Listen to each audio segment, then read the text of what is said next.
इस क्वेश्चन में एक ऑब्जेक्ट दिया गया है जिसकी डेंसिटी और वॉल्यूम दी गई है। इसको किसी कंटेनर में छोड़ा गया जिसमें वाटर मौजूद है। वाटर के कंपैरिजन में ऑब्जेक्ट की डेंसिटी क्या है, लेस है, इस कारण से ये फ्लोट कर रहा है। तो आपको इस क्वेश्चन में बताना है कि इसके ऊपर कितना अमाउंट का बाइंड फोर्स लगेगा और इस ऑब्जेक्ट का कितना % पार्ट वॉल्यूम वाटर में इमर्ज्ड रहेगा। तो चलिए सबसे पहले हम बाइंड फोर्स कैलकुलेट करना सीखते हैं और करते हैं। यहाँ पर डेंसिटी ऑफ ऑब्जेक्ट लिख के दिया हुआ, density of object is equal to 0.6 gram per centimetre cube. Okay, यदि हम इसी चीज़ को हम एसआई सिस्टम में कन्वर्ट करें तो रिजल्ट जो निकल के आएगा, सिंपली 1000 मल्टीप्लाई करने के बाद 600 kg per metre cube. Okay, यदि हम वॉल्यूम ऑफ ऑब्जेक्ट के बारे में बात करें तो लिख कर दिया गया है 250 सेंटीमीटर क्यूब।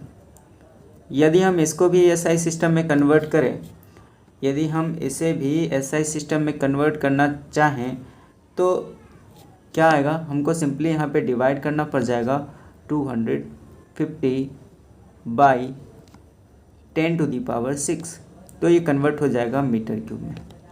यहाँ पे वॉल्यूम ऑफ ऑब्जेक्ट निकल के आ गया। अब चलिए एक बात और, हम चूँकि जानते हैं कि डेंसिटी ऑफ वाटर जो होता है, डेंसिटी ऑफ वाटर जो होता है 1000 kg per metre cube, 1000 kg per metre cube in SI system. अब हम जब डेंसिटी ऑफ ऑब्जेक्ट को डेंसिटी ऑफ वाटर से कंपेयर करें तो हम पाएंगे कि डेंसिटी ऑफ ऑब्जेक्ट जो है, जो कि 600 kg पर मीटर क्यूब है, डेंसिटी ऑफ वाटर के कंपैरिजन में क्या है, लेस देन है। तो यहाँ से समझ में आता है कि ऑब्जेक्ट फ्लोट करेगा, सिंक नहीं कर सकता, फ्लोट करेगा। अब फ्लोट करेगा तो इस पर जो फोर्स का वैल्यू आएगा, फ्लोट कर रहा है इस कारण से वो रेस्ट में होगा, इस कारण से उस वाले फ्लोटिंग ऑब्जेक्ट पे जो नेट फोर्स का वैल्यू आएगा, नेट फोर्स क्या हो जाएगा, net force on that object will be 0। अब उस पर नेट फोर्स क्या हो गया, 0 हो गया। दैट मीन्स उसमें जो बाइंड फोर्स लग रहे होंगे यानी Fb, जो कि अपर डायरेक्शन में होगा, उस ऑब्जेक्ट के वेट के बराबर हो जाएंगे। ओके, तो यदि हम बाइंड फोर्स निकालना चाहते हैं तो उस ऑब्जेक्ट का हमको वेट निकालना होगा, और वेट का हम फॉर्मूला जानते हैं, क्या होता है, मास ऑफ ऑब्जेक्ट इंटू जी। और मास इस वाले क्वेश्चन में मास का वैल्यू तो गिवन नहीं है, तो हम यहाँ से डेंसिटी और वॉल्यूम के हेल्प से मास को कैलकुलेट करेंगे ऑब्जेक्ट का। तो मास ऑफ ऑब्जेक्ट को हम लिख सकते हैं density of object into volume of object, और इंटू क्या कर देंगे यहाँ पे जी। ठीक है, यहाँ से जो डेंसिटी ऑफ ऑब्जेक्ट लिख कर दिया हुआ 600 kg per metre cube into volume of object लिख कर दिया हुआ 250/10⁶ मीटर क्यूब, और इंटू क्या, 10 मीटर पर सेकेंड स्क्वायर, 10 मीटर पर सेकेंड स्क्वायर, 10 मीटर पर सेकेंड स्क्वायर। आप इन सारे कैलकुलेशंस को करेंगे तो रिजल्ट जो निकल के आएगा, देखिए यहाँ से क्या होगा, 10 से 10 यहाँ पे कैंसिल हो जाएंगे, ये से ये 1 2 3 हो गया ये, और ये 4, टोटल 4 जो है कट हो जाएंगे और नीचे में आ जाएगा 100। आप जब ऊपर को मल्टीप्लाई करेंगे तो 6 × 25 जो रिज़ल्ट आएगा वो रिज़ल्ट आता है 150/10⁻², that is 100, is equal to आ जाएगा यहाँ पे 1.5 न्यूटन। यहाँ से हमने बाइंड फोर्स कैलकुलेट कर लिया with help of weight of object. Okay, तो एक का आंसर तो यहाँ पे निकल गया। अब दूसरा का आंसर निकालना है। दूसरा जो है बताना कि कितना % पार्ट जो है ऑब्जेक्ट का वॉल्यूम डूबा हुआ रहेगा। मान लेते हैं लेट, अब हम कुछ यहाँ पे एज्यूम करते हैं, क्या चीज़, let x part of the total volume V of object is submerged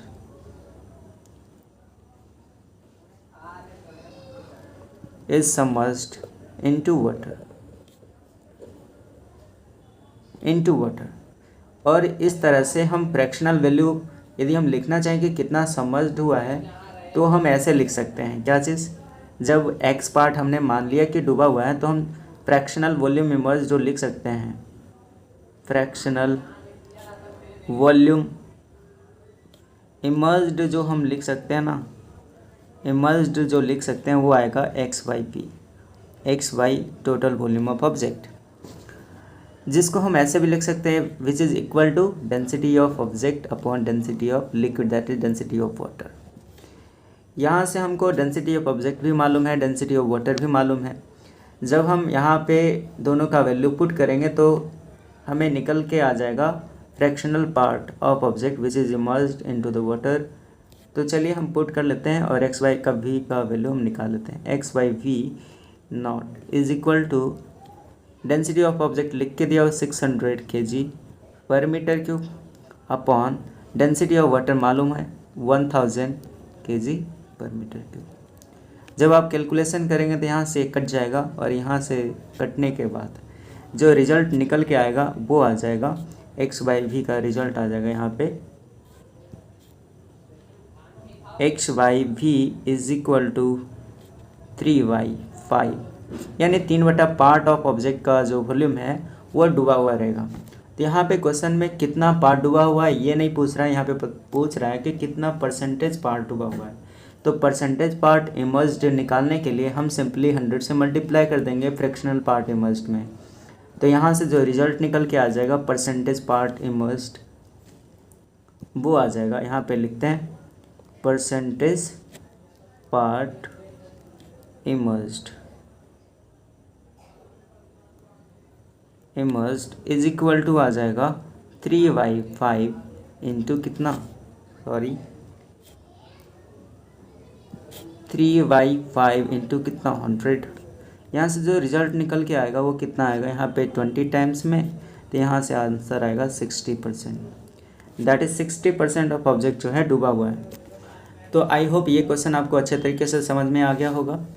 यहाँ पे हमने सबसे पहले बाइंड फोर्स कैलकुलेट किया है, फिर हमने यहाँ पे कितना अमाउंट ऑफ वॉल्यूम जो है इमर्ज रहेगा, कितना परसेंट वॉल्यूम जो है वाटर में इमर्ज रहेगा ऑब्जेक्ट का, उसको हमने कैलकुलेट किया।